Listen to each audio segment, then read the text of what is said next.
قال الله تعالى في كتابه العزيز أعوذ بالله من الشيطان الرجيم لقد كان لكم في رسول الله أسوة حسنة لمن كان يرجو الله واليوم الآخر وذكر الله كثيرا صدق الله العظيم. Alhamdulillah, kita rafakkan kesyukuran pada Allah Subhanahu wa taala. Pagi ini pagi yang ke-22 daripada bulan Muharram 1444 Hijrah. Allah mesti lagi manjangkan usia, berikan kita kelapangan, kesihatan, sama-sama berada dalam majlis ilmu pagi ini. Mudah-mudahan pertemuan kita ada faedah dan manfaat dunia dan akhirat, insya-Allah. Ayah-ayah, ibu-ibu yang rahmati Allah Taala sekalian, yang pertama sekali macam biasa, siapa yang masih lagi belum niat i'tikaf dalam masjid untuk ilmu, boleh niat sekarang.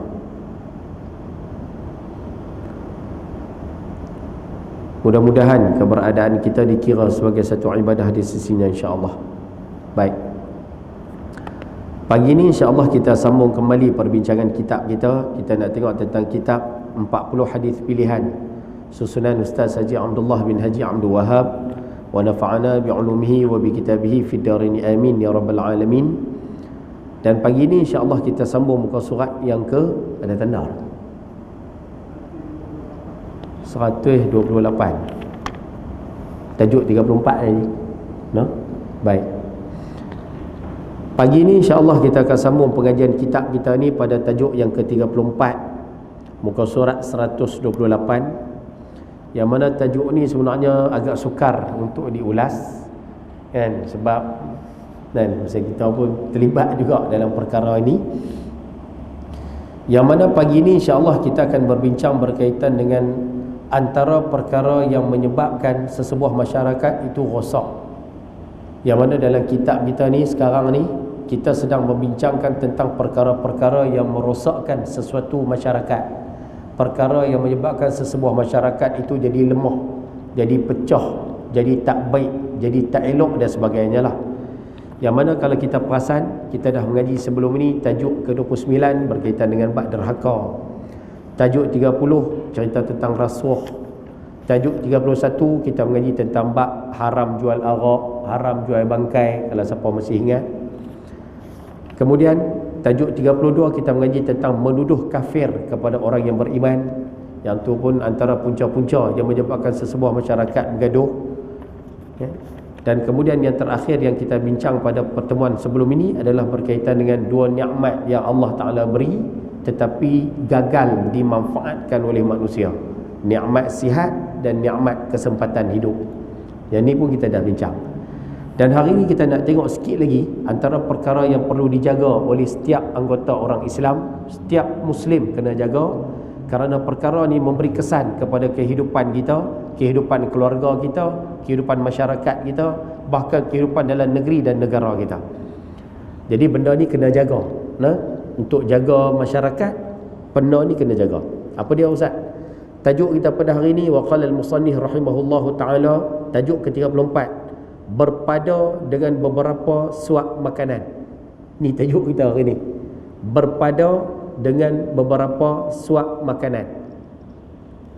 Ataupun kalau bahasa kampung kita boleh tulis siap-siap lah kat buku tu. Tulis kat buku tu, jangan makan banyak. Ni tajuk kita hari ni. Walaupun nampak tajuk ni simple, tapi sebenarnya tajuk ni lah yang patut untuk kita ambil perhatian. Kerana kalau seseorang Muslim menjaga tajuk ni dia jaga bagi elok, dia akan bagi kesan kepada diri dia, dia akan bagi kesan pada keluarga dia, dia akan bagi kesan pada masyarakat dia, bahkan negeri negara pun akan terkesan dengan isu ni. Lagi kita bincang, ada kesan, ada. Rupanya Islam ni suruh kita ni pegang satu prinsip, jangan makan banyak. Jadi kalau jadi individu jangan makan banyak. Kalau dalam keluarga, jangan ajak ahli keluarga makan banyak. Kalau duduk dalam masyarakat, jangan diajar supaya makan banyak. Hatta dalam jadi pemimpin sebuah negeri dan negara, patutnya kena didik masyarakat dalam negeri dan negara tu jangan makan banyak. Sebab tu, tak tahulah, sebab tu baik sebenarnya cadangan. Kalau kata kedai makan ni, pukul 12 tutup, 12 tengah malam tutup. Bila kerajaan, dia bagi lesen. Kalau lesen kedai makan dibagi takat pukul 11, pukul 12, jadi masyarakat Malaysia kita ni akan mula-mula memang susah, tapi lama-lama rakyat kita ni akan dididik pukul 11, 12 malam tak makan dah. Faham maksud tu? Tapi kalau bagi lesen boleh meniaga 24 jam, kedai buka 24 jam, pukul 3 pagi makan nasi kendang 3 pagi. Kan? Sedangkan ni para hukama, orang cerdik pandai Islam sebut lama dah benda ni. Al-ma'idatu ra'sudda. Punca segala penyakit ni makan. Makanlah antara punca besar penyakit.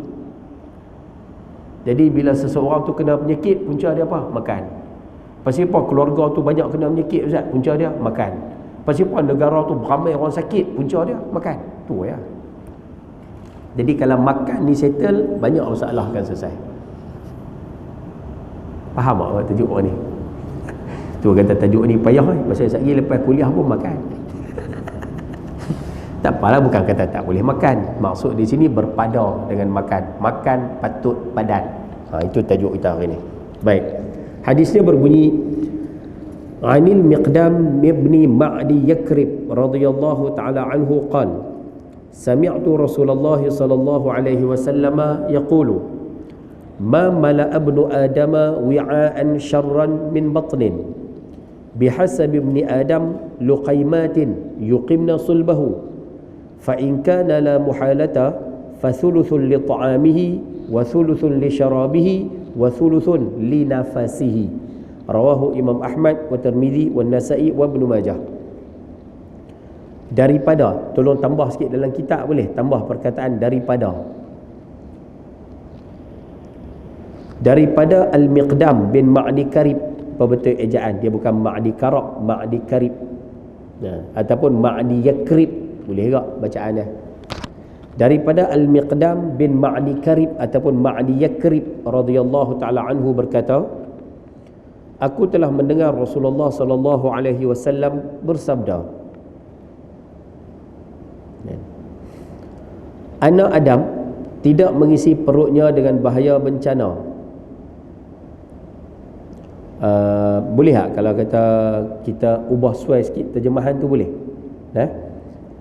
Selepas perkataan selepas bersabda tu, ayah-ayah ibu-ibu tulis di situ tidak sepatutnya.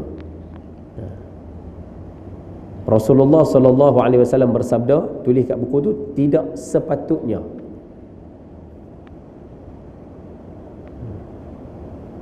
Okey.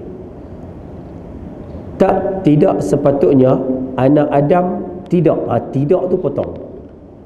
Tidak yang ada selepas perkataan Adam tu potong. Tidak sepatutnya anak Adam mengisi perutnya dengan bahaya bencana. Betul? Okey, buh titik itu. Okey. Buh titik, selepas bencana buh titik. Sekiranya ia potong terus. Potong terus ayat tu. Sekiranya ia potong. Okey. Sekiranya ia potong. Jadi berpada, selepas berpada tu tambah ia, ia. Berpada ia dengan beberapa suap kecil makanan. Okey, yang lain selesai. Saya baca sekali lagi dah. Aku telah mendengar Rasulullah sallallahu alaihi wasallam, kata Sayyidina Miqdam bin Ma'di Karib, tidak sepatutnya anak Adam mengisi perutnya dengan bahaya bencana. Berpada ia dengan beberapa suap kecil makanan yang boleh menegak dan menguatkan tulang sulbi. Jika dia terpaksa makan, maka ia membahagikan sepertiga perut untuk makanan, sepertiga untuk minuman, sepertiga lagi untuk pernafasan. Hadis riwayat Imam Ahmad, Imam Tirmizi, Imam Nasa'i dan juga Imam Ibnu Majah. Baik. Ayah-ayah, ibu-ibu rahmati Allah Ta'ala sekalian, sebagai gambaran umum dululah, Nabi SAW menyatakan tak sepatutnya anak Adam ini sumbat perut dengan bahaya. Nabi tak sebut tak sepatutnya anak Adam ni sumbat perut dengan makanan. Nabi tak sebut perkataan makanan, tapi Nabi bagi tashbih terus. Nabi kata tak sepatutnya anak Adam ni, manusia ni, sumbat perut dia dengan bahaya. Seolah-olah baginda bagi gambaran makanan ni bahaya dia cukup berat. Makanan ni bahaya bencana dia tu cukup dahsyat. Nabi kata tak patut anak Adam ni duk sumbat bahaya duk dalam perut dia penuh. Tak patut anak Adam ni duk sumbat benda hak tak elok ni penuh dalam perut dia. Apa dia ustaz? Benda hak tak elok, hak bahaya teruk ni, makanan. Nabi tak sepatutnya, maksudnya jangan sumbat perut kita ni dengan bahaya. Bahaya di sini dengan maksud makanan. Nabi kata bihas bibni Adam. Nabi kata cukuplah, berpadalah anak Adam ini makan untuk apa? Nabi kata cukup dengan beberapa suap kecil makanan. Cukup makan sikit. Senang terjemah. Cukup kalau kita makan sikit yang boleh menegak dan menguatkan tulang sulbi. Siapa ada kitab dekat maksud menguatkan tulang sulbi tu, tulis kat situ memberi tenaga. Nabi kata cukup makan suap sikit-sikit. Makan sikit ni Nabi kata cukup, dia bagi tenaga orang. Bahasa kampung kita rupanya makan sikit ni bagi tenaga, makan banyak tak bagi tenaga. Bohong. Kita duk faham makan sikit tenaga sikit, makan banyak tenaga banyak. Tu yang bulan puasa, masa waktu buka puasa rembas 3 pinggan. Duk ingat lagi makan banyak tenaga banyak. Lah kali rupanya salah. Makan banyak tarawih kadang 4 rakaat dia. Kadang-kadang silap-silap ribulan time isyak, sujud isyak lena orang. Sujud isyak tu lena orang. Kita faham makan sikit tenaga sikit, makan banyak tenaga banyak. Rupanya ada. Makan sikit tu yang bagi tenaga, makan banyak tak bagi tenaga. Baik. Jika ia terpaksa makan, kalaulah perlu makan juga, kena makan Ustaz oi. Maka ia membahagikan sepertiga perut bagi makanan. Ni yang selalu kita dengar. Makan perut tu kena bahagi 3. Habuan makanan sikit, kemudian sepertiga bagi minuman untuk minum sikit, sepertiga untuk pernafasan, yang ketiga biar kosong sikit supaya menyawa elok. Dan lalu kita dah dengar orang tua-tua duk pesan tu, rupanya ni. Sebab tu kalau kita makan ikut peraturan dia, makan sikit, minum sikit, kemudian ada ruang sikit untuk pernafasan, badan kita selesa. Memang selesa. Badan kita elok, kuat, elok dan sebagainya. Kalau makan banyak, makan lebih, ruang makan tu akan penuh. Ruang minum pun masuk makanan. Jadi ruang makanan banyak, makanan tu jadi banyak dalam perut. Lepas tu kita minum pula banyak. Jadi makan minum penuh dalam perut. Ruang nak menapas tak ada. Tu yang kalau kata orang belah sana panggil sengkak. Mana dengar sengkak? Bila makan banyak sangat, minum banyak, saya hidup nyawa tak lepas duk. Sebab apa? Sebab ruang pernafasan penuh. Dan rupanya sekali buat gagah.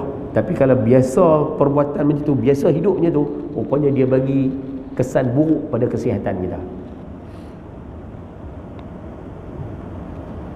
Kalau aku lepas ni boleh kita pakat-pakat belajar sama-sama aku, makan sikit, makan kurang lah, bukan makan sikit, makan kurang. Ibu-ibu boleh tak belajar makan kurang? Ibu-ibu memang makan kurang, belajar masak kurang di rumah. Tak, pasal kalau masak banyak, mereka sapu sampai habis. Betul. Kadang ada orang kata, ustaz, kesian kat anak-anak ustaz. Masalah sebab kesian tu yang mereka mudarat tu. Sebab kesian kat mereka yang mereka jadi teruk tu. Kita duk kira bagi makan tu tak, bagi. Tu yang anak 12 tahun, tu dia badan. Anak 12 tahun, kunci manis lah. Rupanya punca besar dia makan tu. Makan tu rupanya kena jaga. No? Kalau ada soalan lagi boleh tanya. Haji buat kulak mic lah. Ada soalan tanya. Hari ni boleh tanya. Sebab rakaman ni tak masuk internet, tak apa. Ya, hari ni boleh tanya bab makan. Ya no. Ya, rupanya kaedah mudah dia simple ya. Rupanya makan ni lah raqsudaq. Makanan ni punca segala penyakit. Baik, sambung. Huraian. Cuba tengok huraian dia. Simple lah tajuk ni, bab makan dah senang lah tajuk ni. Poin nombor 1, mengisi perut. Kan dalam hadis tadi ada satu ayat yang berbunyi, tidak sepatutnya anak Adam mengisi perut. Apa maksud mengisi perut tu? Yang ni kita nak tengok dulu. Mengisi perut bererti, maksud mengisi perut dalam hadis ni ialah makan minum yang boleh mengenyangkan perut mengikut selera dan kebiasaan masing-masing. Yang kata isi perut tu apa? Makan, minum. Tu lah. Tu pun saya rasa semua faham istilah tu. Makanan yang boleh menguatkan badan seperti yang dinyatakan dalam hadis ini, boleh menegakkan tulang sulbi. Maksudnya makanan yang memperolehi tenaga bekerja dan bergerak melalui makanan yang dimakannya. Dia nak sebut apa Ustaz? Rupanya dalam hadis ini Nabi SAW sebut tak sepatutnya anak Adam isi perut. Makna dia tak sepatutnya anak Adam ni duk makan minum dengan keadaan cukup banyak ikut selera. Jangan. Nabi kata cukup anak Adam ni makan sikit dia. Rupanya makan sikit ni Nabi sebut yuqimna sulbahu, dia bagi tenaga pada badan. Tu yang saya kata tadi, rupanya makan sikit ni dia akan bagi tenaga pada badan. Sebab tu kita tengok Nabi SAW dan para sahabat, mereka sentiasa mengamalkan makan sikit, mereka tak makan banyak. Kita duk faham para sahabat makan banyak kot dah. Rupanya baginda dan para sahabat, mereka tak makan banyak, mereka makan sikit je. Rupanya makan sikit ni bagi tenaga. Sebab itu para sahabat, antara kelebihan mereka sama ya. Hatta baginda SAW pun sama. Rupanya para sahabat dan baginda badan mereka steady, mereka tak ada boroi. Rupanya boroi ni aib. Sayyidina Umar pernah tengok satu orang lelaki perut boroi, dia pergi dia tampak perut, dia kata ni aib. Aib ni maksud dia memalukan. Rupanya perut boroi ni kan tanda makan banyak. Rupanya makan banyak ni aib rupanya. Kita lah semua boroi. Rupanya boroi itu aib. Sebab boroi itu tanda makan banyak. Rupanya makan banyak ni tak bagi tenaga pun rupanya. Sebab tu saya rasa boleh dah kot. Mulai hari ni kita ubah sikit kehidupan kita ni. Dia bukan susah. Ibu-ibu yang ada di belakang, ibu-ibu kalau nak masak, Nabi ajak kita ta'amul isnain kafiyat salasah. Nabi kata makanan yang untuk 2 orang, Nabi kata cukup makan 3 orang. Makanan untuk 3 orang cukup untuk 4 orang. Bahasa mudah je, ibu-ibu kalau nak masak, ibu-ibu kalau boleh bajet tu, bajet kurang daripada orang, insya-Allah cukup . Kita di rumah nak makan 3 orang ya, ataupun nak makan 2 orang, ayah-ayah dengan isteri, kita nak makan 2 orang ya. Kita pergi beli makanan di kedai, dah tak masak, 2 orang pergi beli di kedai. Nak beli ikan temenung, nak beli berapa ekor? Beli sekor sudah. Bola plastik tu ikan temenung, bos sekor sudah. Nak makan 2 orang, bos sekor Telur goreng Ustaz, telur goreng boleh buat goreng sebiji dah, ambil sebiji . Lepas tu Ustaz, tom yam ambil untuk 1 orang makan. Jadi contohlah kita ambil tom yam ada 1, kailan ikan masin ada 1 untuk 1 orang makan, ikan temenung 1, telur 1.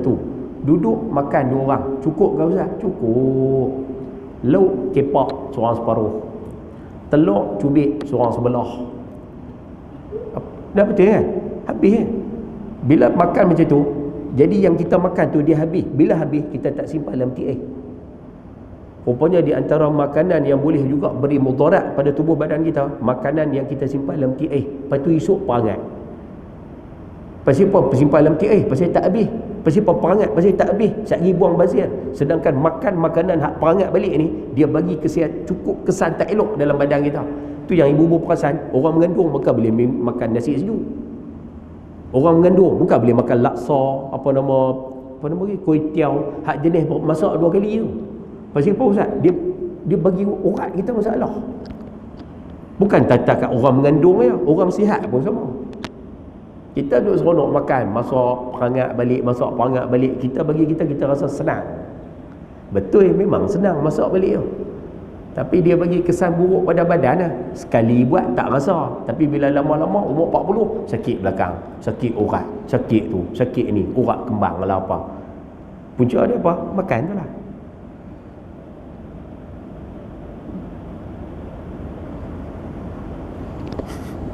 Macam marah buat kata juga ni.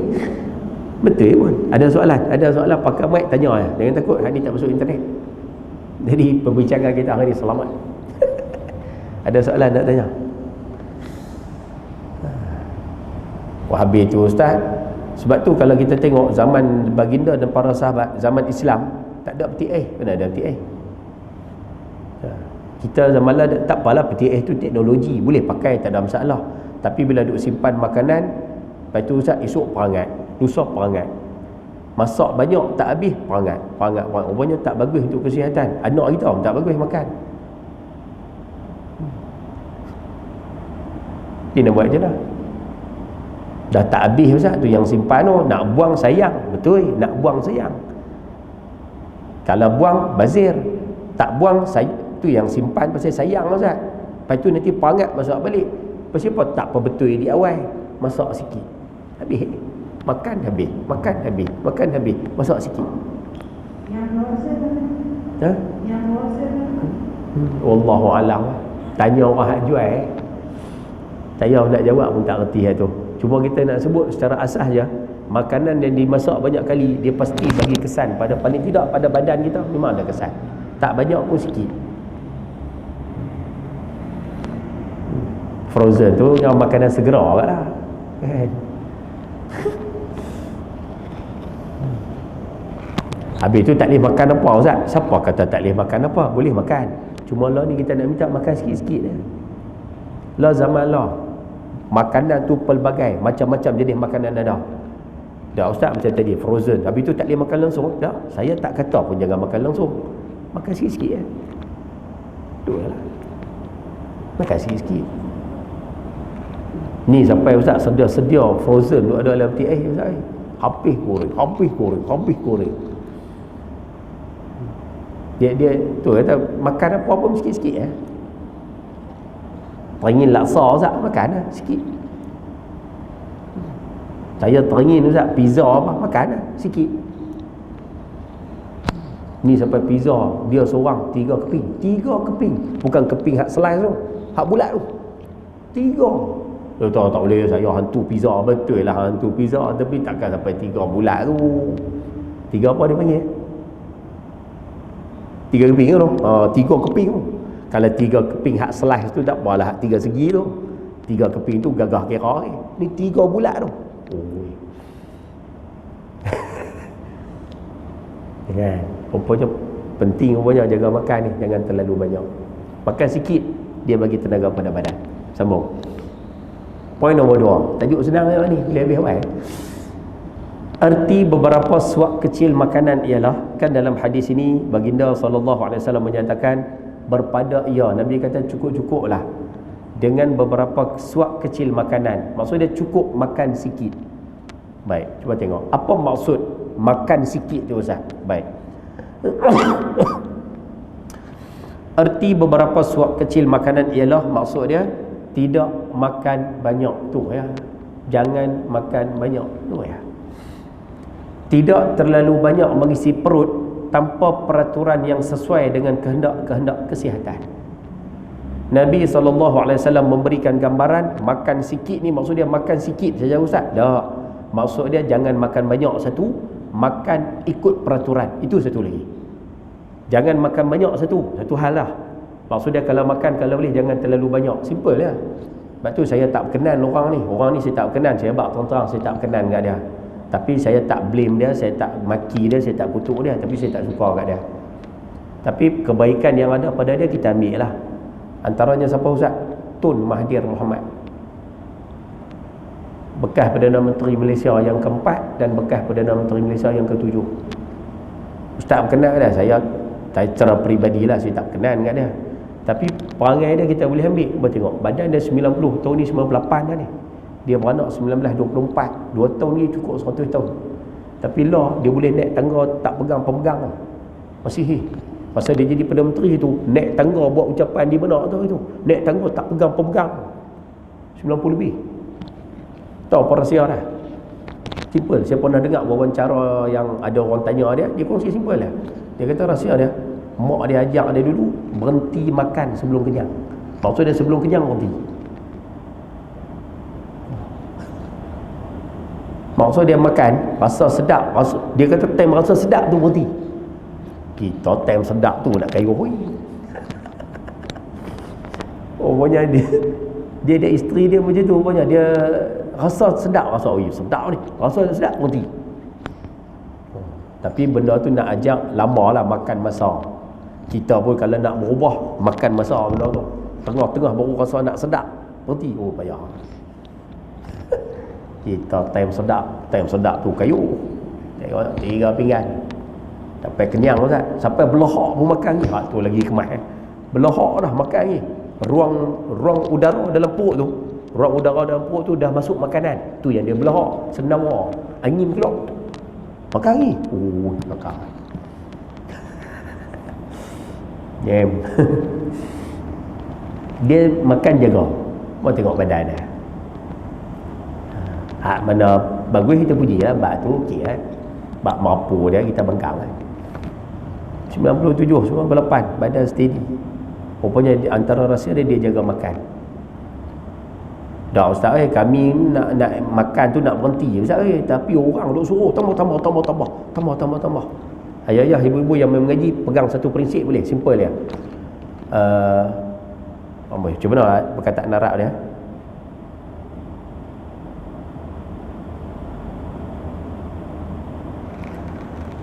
Allah, lupa sayang.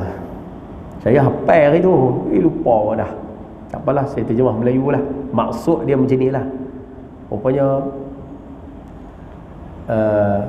apabila kita makan, kita ni kalau makan ikut kita.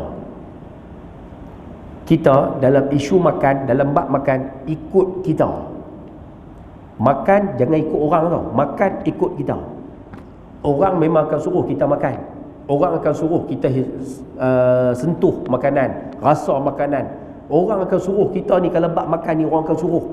Tapi dalam bab makan, keputusan atas kita tau. Ikut kita, jangan ikut orang. Kita pergi makan di mana-mana tempat. Contoh, orang tu kata makan haji. Ni silap makan haji. Ni hajat orang ni haji. Hajat tak hajat, pergi ke dia. Jangan makan. Sebab apa Ustaz? Sebab kita lebih tahu tentang diri kita. Kita ada goat, contoh kita ada goat, dia memang dia kata haji sila haji ni udang ni kami turun ke laut cari haji oi. Berasalah satu dua. Nak ikut dia ke nak ikut kita? Ikut kita. Pukul 12 tengah malam dia hidang gulai kari 9. 12 tengah malam kari 9. Nak makan tak makan? Ikut kita. Kalau saya tak boleh Ustaz, pukul 12 malam tak boleh. Kalau saya duk makan malam banyak kali dah Ustaz, subuh terlepas. Makan malam subuh terlepas. Makan malam dia memang jam Ustaz. Jangan makan walaupun dia hidang. Usah makan. Makan ikut kita. Boleh faham tak bahasa saya tu? Dalam bab makan minum ikut kita. Tapi dalam bab berpakaian, sayang lah. Kalam tu tak apa, nanti saya balik tengok balik. Sayang lah. Ngapai tu bersarak. Sedap sikit kan. Tapi tak apalah, terjemahan Melayu. Tapi dalam isu berpakaian, yang ni kena ikut orang. Tak boleh ikut kita. Dalam bab berpakaian, kena ikut orang. Sebab tu kalau siapa dalam bab berpakaian nak ikut pandangan sendiri, tak kena. Contoh, ayah-ayah nak keluar main mengaji, nak keluar pergi Maknuri, nak keluar pergi mana pula. Kita nak keluar, kita rasa kemas dah. Keluar-keluar bini kata, ni apa pakai baju ni? Tulang tangan tu sampai 3, serika apa macam tu, malu kat orang. Contoh lah. Kita rupanya dalam bab berpakaian tu, rupanya kena ikut dia. Sebab tu kalau boleh dah bini komplain macam tu, masuk tukang. Jangan dia buat, tak apa biar pi ya, orang kan nak tengok. Dak abang oi, malu kat orang abang oi. Macam orang tak ada bini bang oi. Tak apa, tulang 3, patah satu ada 2. Dia kata patah satu tulang, ada 2 lagi. Boleh tak? Rupanya ni tak cerdik. Tak boleh. Kita kena ikut orang. Ayah-ayah duduk dalam majlis. Orang abang ni tuan-tuan, minggu depan kita akan ada majlis. Diminta semua berpakaian baju batik diminta semua berpakaian baju batik. Jadi dalam bab berpakaian kena ikut orang. Jangan duk main, baju batik apa? Aku pegawai masjid, apa nak baju batik apa pakai? Aku nak pakai jubah lah. Boleh. Pakai ikut orang. Ya? Dia tak boleh ikut orang. Ni keras kepala. Tu kata keras kepala. Dia rasa, baju aku ikut aku lah. Aku nak pakai apa ikut suka aku lah. Ni kata orang ni dia tak mengaji. Kalau mengaji, dia kena ikut. Berpakaian rupanya kena ikut orang. Sebab tu ayah-ayah tengok tok-tok guru, orang alim, kadang mereka duduk kat sini, mereka pakai jubah. Tapi kalau masuk mesyuarat apa, kadang mereka pakai dengan tie, pakai apa. Dia rupanya kena ikutnya tu lah. Kalau tak ada sebarang etika pakaian, tak ada syarat pakai apa, ikut suka lah nak pakai apa pun. Itu tak apa. Kan? Tak ada syarat nak pakai apa. Dia tak habaq pakaian tu, dia tak habaq pakaian apa. Pakailah apa pun. Janji batas hukum hakam jagalah. Ni habaq siap dah pakai baju batik. Habaq dah. Ni kita ada tetamu besar nak datang ke Masjid Sungai Tiram. Jadi minta pegawai masjid semua berpakaian batik ya. Tengoklah 4 orang aja baju batik. Hak lain semua warna merah ada, biru ada, kelabu tik anjing ada. Lepas tu habaq pula. Aku suka. KT tu. Dengar tu. Peluahan. KT tu. Dah betul. Rupanya kita kena faham tu. Bab makan ikut kita. Tapi bab perpakaian dia kena ikut orang. Kena ikut pandangan orang. Jangan buat keras kepala sendiri. Tak boleh. Itu disiplin mudah. Ya.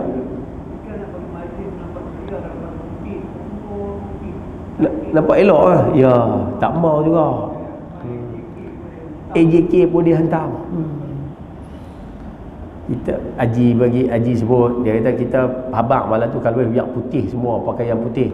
Nampak majlis tu majlis yang sangat baik. Kan habaq dah. Tema pakaian putih. Kalau tak ada jubah pun pakai baju Melayu ke apa, janji guna putih. Tak, dia main juga warna ikut suka. Dia tak ikut suka nak pakai baju apa pun. Lah. Nampak macam bagus kan? Padahal tak reti tu. Kalau dia reti, dia ikut. Sebab berpakaian kena ikut orang. Nampak uduh tu? Rosak habis. Dengan sebab 1, 2, 3 orang rosak habis satu program. Nampak tak cantik terus.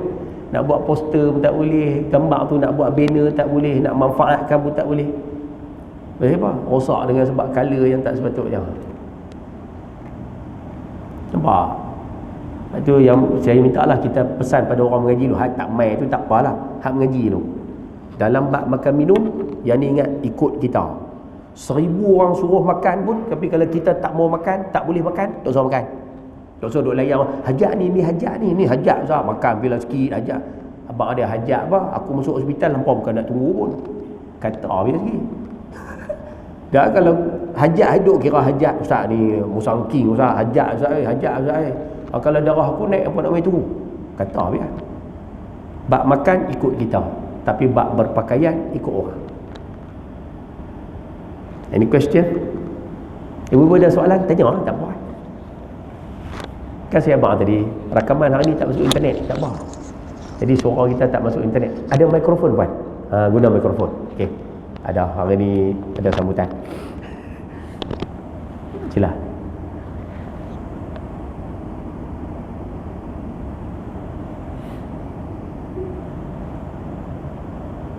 Boleh? Boleh no? Oh, okey. Assalamualaikum warahmatullahi. Ini saya orang balik pertama kan. Alright. Katalah macam ada yang makan atau yang khas lah. Ataupun kita dinner lah sekarang ni kan. Dinner, okey. Itu dia kata bukan apa ni style Bollywood dia kata kan. Style Bollywood. Oh. Kan ada kayak nanti sari-sari dia kan. Ya. Tahu pula tak berminat pakai macam tu kan. Alright. Sebab kita ada buah dan apa-apa dah elok lah. Alright. Itu takkan kita ikut dia kata. Okey, terima kasih. Bagaimana dia tak tahu juga. Ya, tengok. Tu yang saya kata tadi, tanya soalan tu. Lah ustaz, ada program dinner makan malam ke apa, program apa-apa macam-macam lah jenis program ustaz. Dan dalam program tu depa tetapkan pakaian, suatu jenis pakaian. Tapi yang jadi masalah dia ustaz, pakaian yang ditetapkan itu pakaian yang ada sikit masalah dalam sudut hukum kita. Dia suruh pakai tema sekian-sekian. Kan Nabi pesan, siapa yang tiru satu kaum, dia seumpama kaum tu. Ni duk suruh pakai pakaian Halloween, jenis hantu-hantu. Ni duk suruh pakai pakaian Bollywood ustaz, semua pakai pakaian Bollywood dan sebagainya. Kalau jenis macam ni nak turut dah ustaz? Jawapan dia tak payah turut. Payah ustaz, tak turut tak usah pi. Ya, sedang. Dah ustaz, dia suruh turut pakai kan, tak usah pi. Sedang. Bila kita tak pi, paling tidak dia tak merosakkan majlis tu. Dia tak rosak majlis. Berbanding kalau kita pi pakai pakaian kita. Jadi macam tadi. Kan? Jadi macam orang lain semua pakai Bollywood, mai kat kita jubah Arab. Lain tu. Dia paling tidak dia akan memberikan sedikit kecacatan, sumbing pada majlis tu. Betul siapa tu kan? Dah Ustaz, dia pun jemput Ustaz. Jamuan tu jamuan kenduri kahwin anak dia. Kita wajib kena pergi. Tapi tema dia dihabaq siap. Tema dia Bollywood pula dah Ustaz. Oi. Kena pergi Ustaz. Bukan orang lain, anak menakan Ustaz. Kena pergi kak. Okey. Jawapan mudah dia. Pergi awal-awal, pergi jumpa tuan rumah, balik. Sebab jemputan kenduri ni cukup sekadar kita pergi jumpa tuan rumah. Kita kalau orang jemput kita makan kenduri, nak kena makan ke? Tak makan tak apa. Pergi jumpa tuan rumah, tahniah hano, anak kahwin, tahniah hano. Mudah-mudahan berkat sampai ke anak cucu. Okey. Assalamualaikum. Saya balik dulu noh. Assalamualaikum. Tak makan tak apa. Kita dah dikira memenuhi undangan. Kalau ada 10 kenduri hari tu pun 10-10 boleh pergi. Pergi jumpa. Assalamualaikum. Tahniah hano. Kan, semoga berkat, keluarga semua berkat. Okey, saya ada 9 ni, saya balik dulu noh. Boleh Ustaz? Boleh. 9 kenduri tak usah makan. Yang ke-10 tiba 3 pinggan. Boleh ke Ustaz? Jangan, hari ni tajuk jangan makan banyak kan. Maksud dia hak ke-10 makan. Boleh Ustaz? Boleh. Orang kita dah, Ustaz hari ni 10 kenduri Ustaz. 10-10 makan. Betul lah makan sikit-sikit, tapi 10-10 makan Ustaz. Jam lah. Kan? Padahal yang kata memenuhi undangan ni pergi jumpa tuan rumah cukup lah. Tak makan pun tak apa. Jadi 9 kenduri pertama tak usah makan. Hak mana kita tengok lok sedap, hak tu makan lah. Kan? 1, 2, 3, 4 sampai nombor 5. Oi, hak ni kambing bakar Ustaz. Duduk dekat parking tu, duduk bau dah kambing. Duduk situ kayuh. Habis selesai makan, kenduri ke-6, 7, 8, 9, 10, hak tu pergi jumpa tuan rumah, balik. Macam dah makan dah. Boleh? Boleh. Yang nak pergi kayuh 10-10 kenduri, 10-10 makan tu buat apa? Kan? Ada soalan? Boleh puan? Terjawab ada soalan tu? No? Kalau kata tema tu tak bertepatan dengan agama kita, jangan ikut. Kalau rasa payah sangat, tak usah pergi. Tu lah. Dan yang main mengaji pun ingat lah, kalau kata nak buat kenduri tema tu peringatlah semua. Tak buat kenduri tu lah. Tapi yang main mengaji tak buat. Hak main mengaji ni tak buat. Hak tak main tu yang lalu duk buat. Hak main mengaji ni tak buat. Kata pun rasa apa macam mencurah air kedua keladi ya maknanya. Hak main mengaji ni tak buat. Bak makan banyak. Hak main mengaji ni tak buat. Dia. Baik, sambung. Poin nombor 3. Makanan yang beberapa suap kecil ini, buat tengok. Pengarang kitab kita ulas siap-siap kat kita. Muka suap 129 ni. 129. Makanan yang beberapa suap kecil ini tidak akan mengurangkan tenaga. Nampak? Makan sikit ni rupanya tak mengurangkan tenaga. Makan sikit ni dia bagi tenaga sebenarnya. Dan tidak membahayakan perut. Perut pun tak bahaya. Dan tubuh badan. Kerana bahaya yang selalu cuba dengar ni lah. Kerana bahaya yang selalu merosakkan kesihatan badan ni, rupanya badan kita duk sakit, teruk sakit macam-macam ni. Punca dia apa? Akibat terlalu banyak makan. Tu ya, duk makan banyak.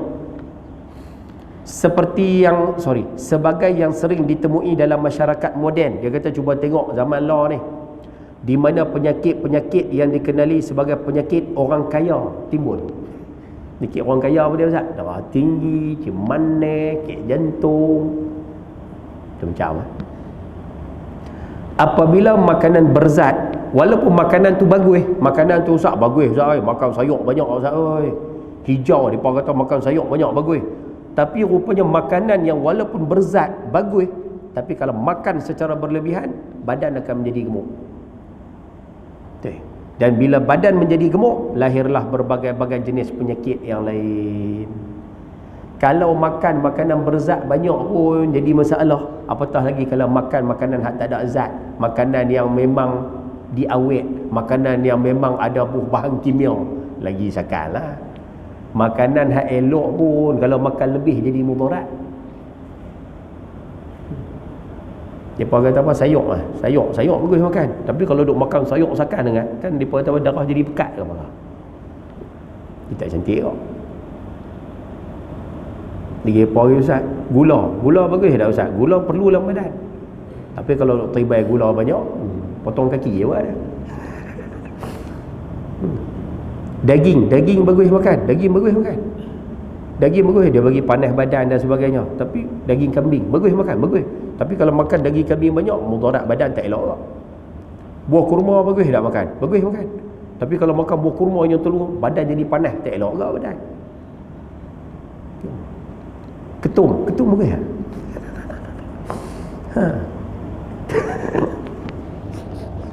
Ketum pula. Kan? Rupanya poin nak sebut, rupanya makanan dalam badan kita ni, rupanya kalau makan banyak, dia bagi mudarat. Saja share lah, saja share. Ayah kalau perhati tengok. Kita pernah dengar perkataan makanan sunnah, kan? Makanan sunnah. Apa dia? Ada 5, kurma, madu, lagi apa lagi? Habatus sauda. Rasa tak? Satu persamaan antara semua makanan yang disebut makanan sunnah ni, satu persamaan dia ada sifat pelawas. Pelawas ni maksudnya dia senang buang. Rasa tak? Dia senang buang. Kita makan madu, dia senang buang. Kita makan habatus sauda, badan ni dia buang tu senang. Buah delima senang buang, buah kurma senang buang, buah temikai senang. Dia banyak makanan kita ni, makanan yang disebut makanan sunnah ni, sifat dia salah satu dia pelawas, dia senang buang. Saya pernah tanya saja sembang dengan bini lah dulu. Sembang dengan bini, dah duk bicara tajuk makan ni. Tanya dia, makanan ni, kita bila makan makanan, kita bila makan sesuatu, berapa lama makanan tu patut ada dalam badan kita, kemudian kena buang? Berapa lama patut ada? Dia jawab senang. Dia kata setakat yang dia tahu lah. Dia kata makanan ni bila kita makan, makanan tu paling lama boleh ada dalam perut kita ni 18 jam. 18 jam dia tak boleh lebih. 18 jam. Sebab tu kalau ayah perasan, kita dalam Islam ni kita diajak waktu nak makan basuh tangan. Kemudian bila makan, kan sunnah pepak 40 kali. Rupanya pepak 40 kali tu, makanan tu hancur di mulut, dia masuk dalam, dia senang buang. Lepas makan, kita diajar sebelum makan buah pelawas supaya senang buang. Ni lepas makan hisap jari ni. Rupanya di jari manusia ni ada enzim amylase. Enzim ni ada dalam mulut. Macam asid lah. Enzim ni dia ada dalam mulut, dia duk pancuk makanan. Kita makan, enzim tu keluar, dia pancuk makanan. Di jari manusia ni ada enzim yang sifat dia macam sama macam dalam mulut ni, tapi 10 kali lagi kuat ni. Sebab tu siapa lepas makan, dia buat itu. Dia hisap jari, dia cepat buang. Sebab tu sunnah lepas makan hisap jari. Hisap jari ni jari tengah tengah, telunjuk, ibu jari, 3 ni Lepas tu jari kelingking, baru jari manis. Dia ada cara hisap lah. Dia bukan memang berbelasah. Hisap jari tengah, jari telunjuk, ibu jari, 3 ni dulu. Lepas tu jari kelingking, jari manis. Rupanya bagi senang buang.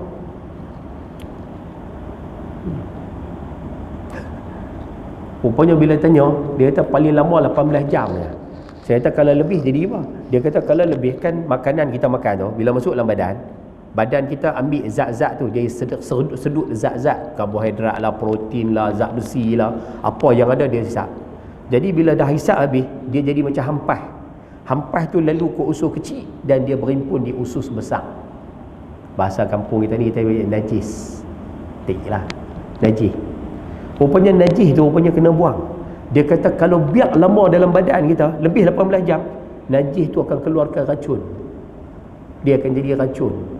Racun tu duk mai ikut darah, mai ikut urat, mai ikut saraf, mai ikut apa, dia jadi racun. Sebab itu kalau siapa hari-hari buang, makna dia sihat. Hari-hari membuang, sihat. Tapi kalau siapa, saya alhamdulillah seminggu lah tak buang, kalau rupanya ada problem ni. Dia seminggu orang tak buang Ustaz. Saya lah sebulan 2 kali dia buang. Ui, dia rasa bagus. Rupanya hampas dalam perut dia, najis dalam perut dia tu duduk lama, dia tukar jadi racun. Dia taklah jadi macam racun serangga, racun perosak, bukan maksud racun macam tu.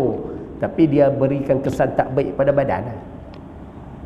Benda kotor duduk lama, ayah-ayah buang sampah pun kalau seminggu sampah tu duduk dalam tong sampah, jadi apa? Macam tu. Rupanya kena buang hari-hari.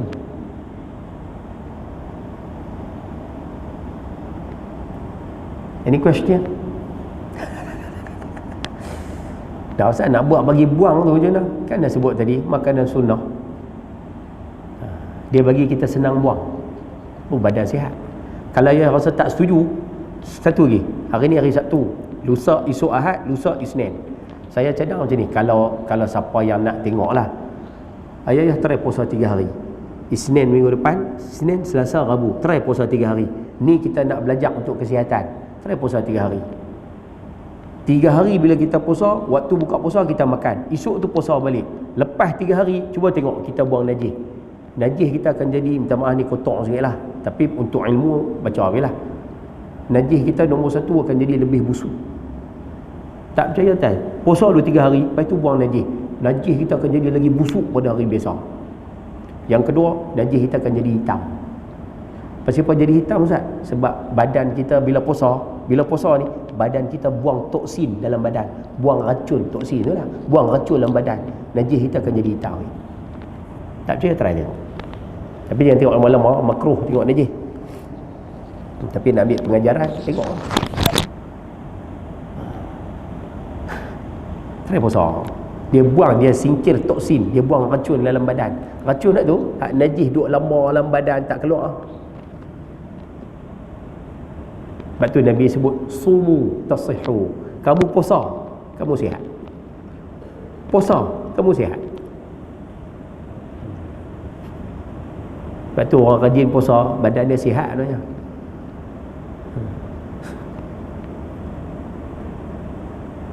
Ada soalan? Ni pantang lepas kan, tu je kata tadi, pukul 1 pagi nasi lemak antarabangsa 1 pagi. Dan kalau pasal orang kita lah, sistem makan dah jadi selaru dah pasal, tak ikut peraturan lah. Orang dulu-dulu bangun pagi, ayak teh, cok kodok, nasi goreng. Kadang nasi goreng pun tak ada apa, tak bubuh banyak-banyak pun, bau udang ke apa tak ada pun. Kalau bahasa kampung saya disebut nasi goreng bodoh. Kan ada apa goreng buah kicap, buah apa goreng tu ya, apa lapik perut. Tengah hari baru makan berat sikit. Betul tak? Orang dulu kan peraturan makan dia macam tu kan. Lepas tu bila main petang Ustaz, ataupun malam, Ustaz pergi makan berat sikit lah. Habis kan? Peraturan tu hari ni hilang terus. Bukan kata yang main mengaji, hak mengajak pun sama kan. Peraturan ni hilang terus. Kita pukul 8 pagi, nasi kadang nasi kandak, nasi kuah taruh atas memang. Ayam kampung, teh ais, 8 pagi. 8 pagi tu. Bukan kata yang mengaji lah, hak berajar pun semacam lah. 8 pagi ayam kampungnya dengan teh aisnya. Oi, tahu dia punya kayu. Sekali pukul 12 telah lah, tak usah bincang lah, bawa goreng kan. Nasi bawa goreng lah apa tu. Okey. Mai petang Ustaz. Petang kalau ada lah, kalau tak ada pun tak apalah, duk kalut. Bila mai malam, kita tak makan di awal malam, kita makan ujung malam, pukul 10-11 baru makan. Bihun tom yamnya, kadang nasi goreng patayanya, kadang hak kemas sikit kena shell out. Gagah tak kereta habis dengan tadi. Shell out. Pukul apa? 11 malam. Apa makan tu hak jenis apa? Makan apa? Makanan laut apa jenis-jenis tu. Dengan tadi start kereta sanggup pergi. Bukan tekak makan dia, bukis bawa balik. Tu lagi tak tahan. Boleh macam senyum mana nampak ke macam betul je. Minta maaf lah, saya tak pernah skodeng siapa di sini dah. Saya buat contoh lah. Buat contoh dengan ustaz kata kat aku dah. Saya pun tak tahu, saya buat contoh lah. Tak pukul 11 makan ni. Ada hak kemas lagi ustaz. Dah duduk main badminton sampai pukul 1, pukul 2. Weh, jom. Maplay pukul 2 pagi. Dia pergi kedai 24 jam. Pukul 2 pagi si kendak ni. Nampak? Kata makanan yang kita makan hari ni dah mula tak ikut peraturan. Dia ikut dah dia. Rupanya saya cerita habis sikit tu. Saya pernah pergi sekali seumur hidup kali pertama jejak kaki ke Thailand.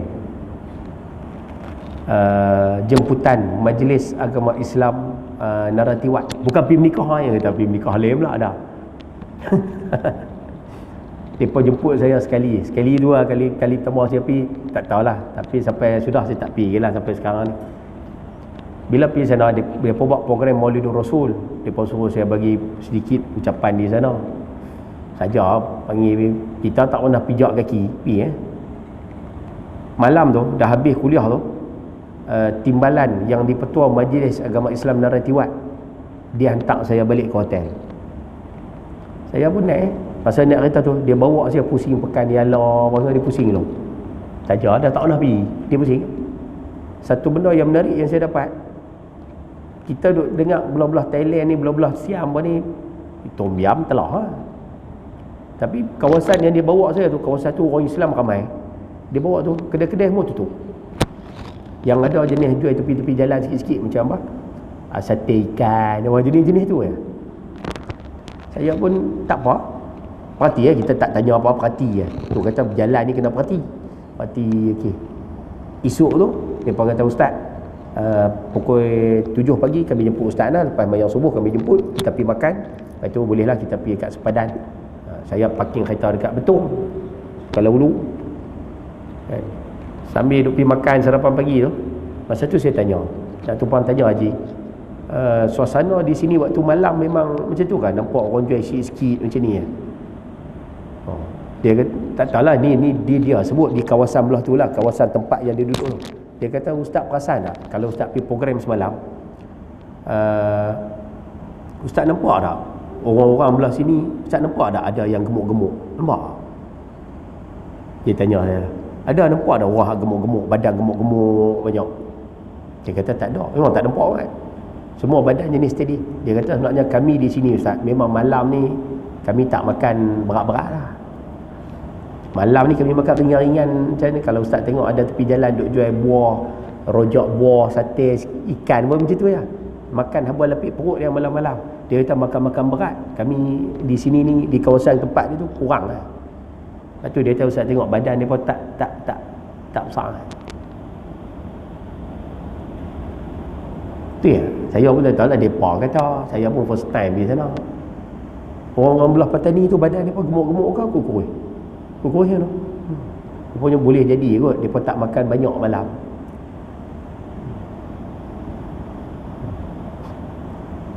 Tak lah kok kita boleh try lepas ni, ibu-ibu kok boleh ni pukul 9.30 suruh semua makan malam siap, lepas tu simpan dapur, tutup semua, habis semua simpan, biar mereka pergi buka dapur tengok tak ada apa.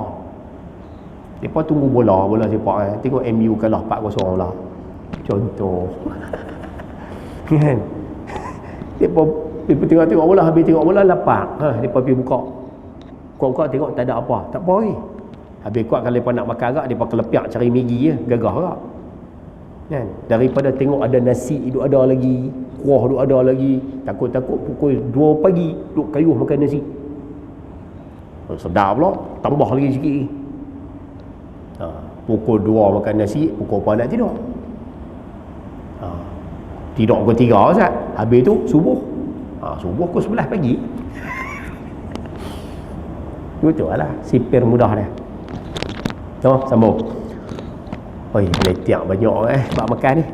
Banyak poin ni. Oleh kerana tabiat hidup mesti makan.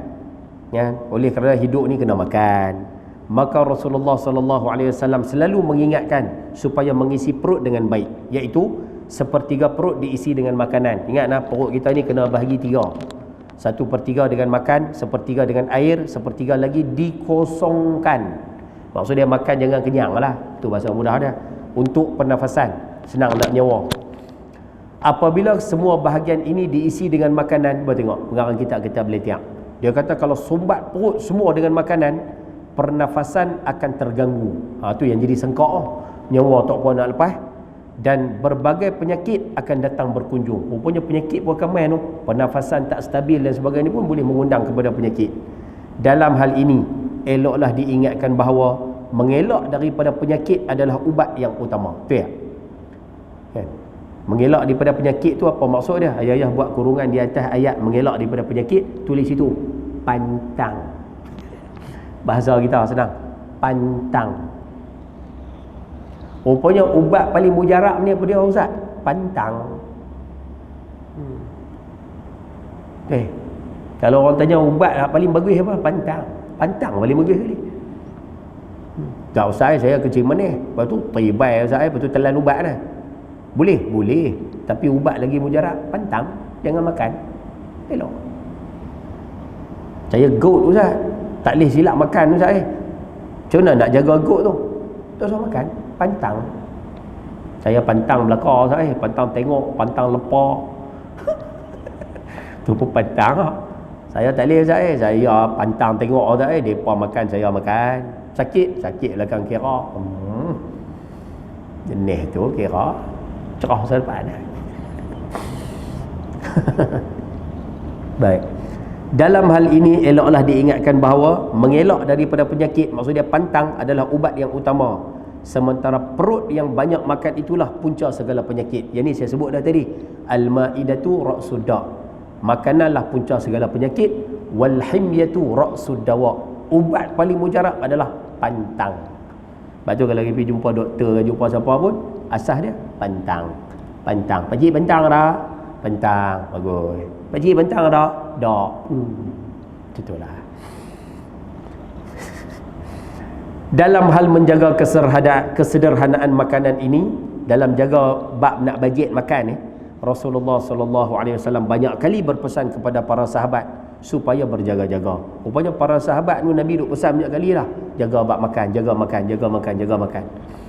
Dalam sebuah hadis riwayat Imam Bukhari dan Muslim, Rasulullah SAW bersabda, al-mu'minu ya'kulu fi mi'an fi mi'an wahidin wal kafiru fi sab'ati am'ain. Orang mukmin makan pada satu perut, orang kafir makan pada 7 perut. Apa maksud dia Ustaz? Maksud dia, orang mukmin mengikut adab syarak berpada pada sepinggan makanan yang sederhana. Orang beriman ni dia makan sikit, senang terjemah. Tidak seperti orang kafir makan sampai 7 pinggan mengikut kehendak nafsu. Maksud dia orang beriman makan patut padan, orang kafir dia makan ikut nafsu. Sebab tu kita lepas ni kalau makan nampak kaya nak kena pakat-pakat jagalah sama-sama. Ni dengar sampai luar ke dalam je? Sampai luar. Rasulullah SAW mengarahkan orang mukmin supaya sentiasa jaga kesihatan. Nampak? Rupanya dalam Islam suruh umat dia jaga kesihatan. Faktor utama bagi mencapai tujuan ini, macam mana nak jaga kesihatan Ustaz? Orang Islam ni kan kita musuh banyak. Orang Islam kan kerja dakwah banyak. Orang Islam kan kerja amal ma'ruf nahi munkar banyak. Orang Islam ni sentiasa berada dalam keadaan diuji oleh Allah Ta'ala. Jadi dalam nak hadapi semua benda ni, orang Islam perlu tubuh badan yang kuat. Macam mana nak pergi tubuh badan kuat? Faktor utama bagi mencapai peraturan ini, tujuan ini ialah dengan menjaga peraturan makanan. Tu lah. Jaga makan lah maknanya. Jaga makan badan sihat lah. Dan mengawal diri daripada melayan kehendak nafsu perut yang melampau-lampau. Jangan duk kira sedap makan, duk nampak sedap makan, duk kira viral makan. Alah kali kena nasi ayam, nasi itik Sungai Rang. Bagi viral juga, viral sedap sempoi punya. Kena tahulah rabu ke khabis. Tak tahulah betul ke tak betul. Ya, tak tahu, tapi saya sebut saya tak kata dia salah ke apa dah. Tapi viral lah baru ni kan, nasi itik Sungai Rang. Tak sedap Ustaz, sempoi. Kira sempoi ya, kena.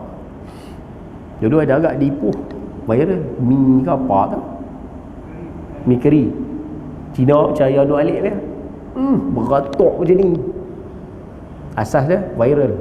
Viral kena rasa Ustaz, viral kena makan Ustaz. Orang kafir dia, kita ambil simple lah. Islam sembelih binatang, kita sembelih binatang, kita sembelih tengkok. Sembelih tengkok. Darah keluar, darah yang keluar tu dia keluar habis, darah-darah kotor semua keluar.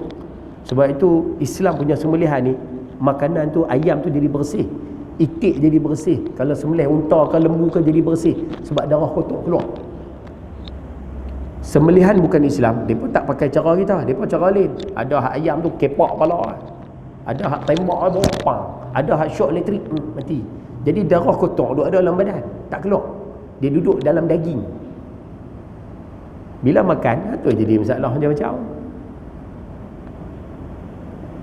Kita Islam ajak ni cantik dah naknya, tapi orang tak mau ikut. Sebab tu Islam tak bagi, boleh ataupun tidak. Nak sembelih ayam, bagi shot mati dulu, baru sembelih, boleh tak? Tak boleh. Sebab bila mati, badan dia tak bertindak balas untuk mengeluarkan darah-darah tu. Sebab tu kita tak boleh ayam shot current, mati dulu baru sembelih, tak boleh. Dia perlu mati dengan cara sembelih tu. Perlu putus urat marih, urat wadajain ni, urat halqum, 3 tu kena bagi putus. Baru dia keluar darah-darah yang tak sepatutnya.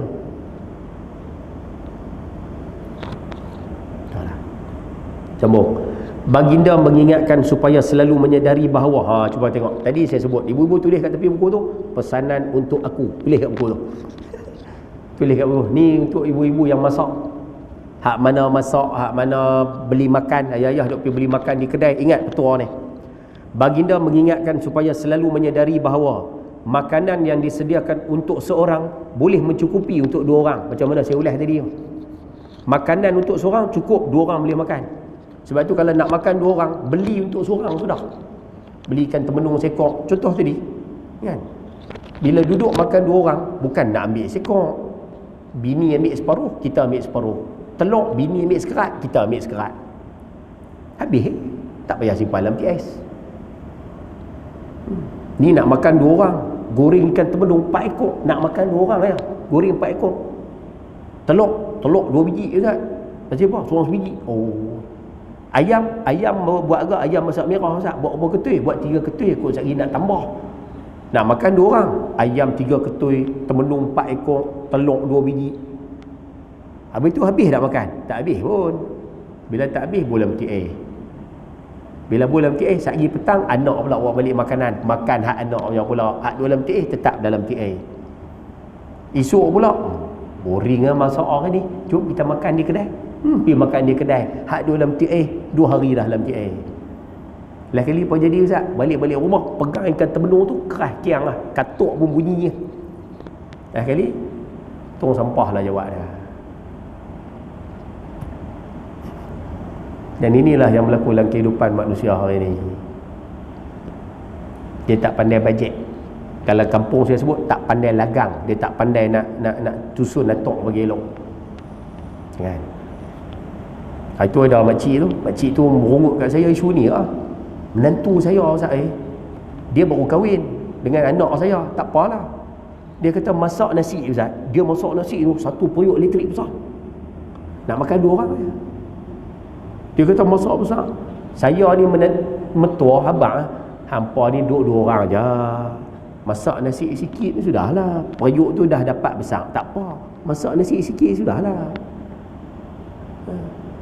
Diingatkan menantu faham Ustaz, rupanya tak erti bahasa.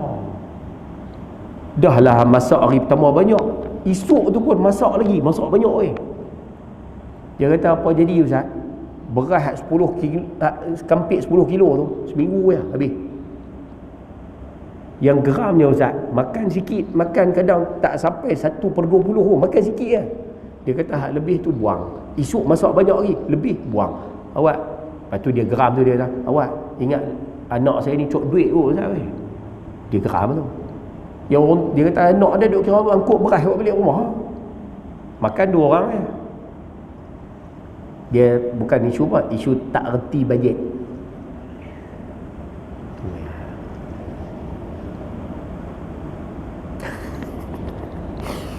Wah ya senyap awak ya. Sabda Rasulullah sallallahu alaihi wasallam, ta'amul wahid yakfi al-ithnain wa ta'amul ithnain yakfi thalathah wa ta'amul thalathati yakfi al-arba'ah. Makanan seorang cukup untuk 2, yang berdua cukup untuk bertiga, yang bertiga cukup untuk berempat. Nampak? Apa maksud dia? Ingatan ini selain daripada bertujuan supaya sederhana dalam makan minum, menjauhkan diri daripada penyakit, selain daripada suruh jaga makan minum, makan jangan banyak, hadis ini juga bertujuan menimbulkan jiwa mulia dan pemurah, jauh daripada sifat tamak dan penting diri sendiri, serta melatih, dengar ayat ni elok nah, serta melatih supaya berjimat cermat dan tidak membazir. Rupanya bila masak sikit, kita tak bazir, kita tak buang, tak bazir. Boleh dah, insya-Allah. Poin yang terakhir, Rasulullah sallallahu alaihi wasallam bersama para sahabat telah mengamalkan sedikit makan minum berpada dengan kadar yang tidak melemahkan badan untuk tunaikan tugas dan kewajipan. Ingat nah, baginda dan para sahabat makan tak banyak. Dalam hal ini memang banyak para cerdik pandai, pakar-pakar kesihatan setuju. Cuba tengok, dalam isu ni pakar kesihatan semua setuju. Setuju apa Ustaz? Dan di antaranya telah membuat beberapa nasihat. Apa nasihat yang kita boleh ambil? Menyatakan bahawa faedah sedikit makan ialah, rupanya orang yang makan sikit ni apa kelebihan dia? Antaranya menimbulkan halus perasaan. Siapa yang ada kitab buat kurungan di halus perasaan tu, tulis kat buku tu, hatinya lembut. Hati lembut. Rupanya orang yang makan sikit ni, hati dia ni lembut. Dia kalau dia tengok cerita tentang bab syurga, dia cepat tersentuh. Cerita bab neraka, dia cepat takut. Dia tengok apa kebaikan orang buat, dia seronok. Dia tengok orang buat maksiat, dia rasa benci. Dia hati dia tu elok. Rupanya orang makan sikit tu kesannya. Lagi kuat pahamannya, dia cepat faham, ngaji cepat faham. Lemah nafsu, nafsu dia tak kuat. Nafsu nak buat jahat ni kurang. Dan hatta nafsu merepek tu pun dia kurang. Tengok janda dia tak apa nak tengok sangat kan? Tengok amoy pakai seluar apa macam spender dia tak apa nak tengok sangat. Dia jadi macam tu. Sebab apa? Sebab makan dia sikit, nafsu dia lemah. Dan kurang marah, dia tak marah sangat. Sementara banyak makan, tapi kalau makan banyak pula akan menyebabkan sebaliknya. Kalau makan banyak pula, dia akan main terbalik. Terbalik apa Ustaz? Nombor satu, hati dia keras. Hati keras. Yang kedua, kurang kefahaman. Maksud dia mengaji payah dapat. Lepas tu anak-anak jangan bagi makan banyak, dia mengaji payah dapat. Mengaji payah dapat rupanya makan banyak ni. Lagi Ustaz, nafsu kuat. Dia kira tengok tu kira-kira nak beliak biji mata. Dan yang keempat, marahnya kuat. Dia senang marah. Bahasa kita panggil perungui. Silap sikit marah, tak boleh silap sikit kalau nak marah. Rupanya tu antara kesan bila makan banyak. Jadi ayah-ayah, ibu-ibu dan rahmati Allah Ta'ala sekalian, kesimpulan daripada tajuk orang ini, kita wajib jaga kesihatan, wajib menjaga makan bagi elok, dan orang Islam kena atur makanan bagi elok. Maksudnya aturlah jadual pemakanan tu bagi elok, supaya kita makan ikut peraturan. InsyaAllah. Jadi mudah-mudahan kita boleh ambil sikit pengajaran daripada tajuk pada hari ini. Bulan depan, ni syok sikit, bulan depan kita nak tengok antara kunci bahagia. Macam mana nak dapat bahagia Ustaz? Yang ni kita akan tengok belakang. Muka surat 132 tu. Nanti kita baca. InsyaAllah. Ada soalan? Tak ada soalan, Baik. Jadi ibu-ibu ada soalan? Sila. Soalan terakhir insya-Allah.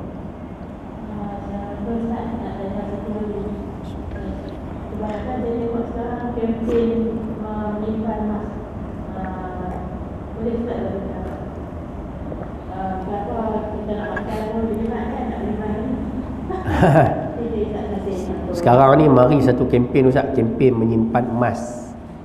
Kan? Ada kempen tu kan? Boleh tak Ustaz kita nak sambut kempen tersebut? Boleh? Kan? Siapa yang berkemampuan, harta banyak, duit lebih tak tahu nak buat apa. Tadi kan kita kata berjimat. Jadi bila berjimat nak simpan kat mana Ustaz? Nak simpan apa? Boleh beli emas. Beli emas simpan. Kan? Ustaz ada simpan emas? Tak ada. Saya tak ada. Pasal apa saya tak ada? Saya ni nak makan pun cukup-cukup ya. Jadi saya settlekan keperluan saya. Nak beli emas pakai tak ada lah. Kan? Jadi bagi orang yang ada keperluan, selesaikan keperluan dia. Bagi siapa yang ada harta lebih, nak jimat ni nak buat apa Ustaz? Saya rasa boleh sambutan tu. Beli emas, simpan. Beli sikit tak apa, beli sikit-sikit simpan. Bagus, sebab akhir zaman ni nanti kita akan perlukan emas tu. Simpan emas. Orang yang senyap emas. Tapi janganlah beli banyak-banyak sampai 3 kilo, 4 kilo tu pun dia. Beli simpan sikit, apa simpan. Tapi kalau kita ada lebihan lah, ada lebihan Ustaz. Ni Ustaz oi, hak duk dapat setiap bulan pun parah-parah ni ya Ustaz oi. Hak tu nak beli mai macam mana? Kan? Saya ni cukup-cukup, selesaikan keperluan hidup kita dulu. Kalau ada lebih, tak tahu nak buat apa, beli mai. Ya noh, insya-Allah mudah-mudahan boleh puan noh. Terjawab kan noh. Insya-Allah noh. Jadi saya rasa cukup sekadar itu untuk pagi ini. Apa yang baik daripada Allah Taala, yang buruk kelemahan diri saya sendiri.